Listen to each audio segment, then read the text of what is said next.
আসসালামু আলাইকুম। আমি এখন যে প্রজেক্টটা নিয়ে কথা বলতেছি, আমাদের এই প্রজেক্টের মডেলটা হচ্ছে আওয়ার ফিউচার ওয়ার্ল্ড।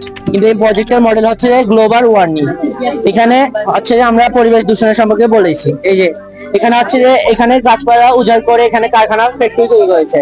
আমরা জানি গাছপালা কার্বন ডাই অক্সাইড গ্রহণ করে, কিন্তু এখানে গাছপালা কার্বন ডাই অক্সাইড গ্রহণ করার মতো কোনো গাছপালাই নেই। এর ফলে এখানে প্রচুর দূষণ হচ্ছে এবং তাপমাত্রা খুব বৃদ্ধি পাচ্ছে।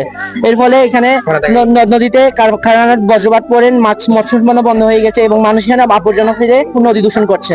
আবার এখান থেকে উৎপন্ন সিএফসি ক্লোরোফ্লোরো কার্বন পরিবেশকে দূষণ করছে, যা গ্রিন হাউস গ্যাস নামে পরিচিত, যা সূর্যের আলোকে খুব সহজে পৃথিবীতে ঢুকতে দেয় কিন্তু বের হতে দেয় না। এছাড়াও আমাদের এর উপদেষ্টা সম্মানিত উপদেষ্টা ডক্টর মোহাম্মদ ইউনূস ৩-০ কথা বলেছে। জিরো প্রোটি, তারপর zero unemployment, zero carbon emissions. এখানে হচ্ছে জিরো, শূন্য দরিদ্রতা, শূন্য বেকারত্ব, শূন্য কার্বন। আর আমাদের কাছে তো শূন্য দরিদ্রতা বা শূন্য বেকারত্ব দূর করার কোনো উপায় নাই, কিন্তু আমাদের কাছে শূন্য কার্বন দূর করার উপায় আছে। এই জন্য আমরা তরুণ শক্তি মিলে এই প্রজেক্টটা উৎপন্ন বানাচ্ছি, যাতে আমরা মানুষদেরকে সচেতন করতে পারি, গ্রিন হাউস ইফেক্টের সম্পর্কে জানাতে পারি, যার ফলে মানুষ দূষণ কম হবে এবং আমাদের তাপমাত্রা স্বাভাবিক মাত্রায় থাকবে। এর ফলে আমরা সুস্থ জীবন যাপন করতে পারবো।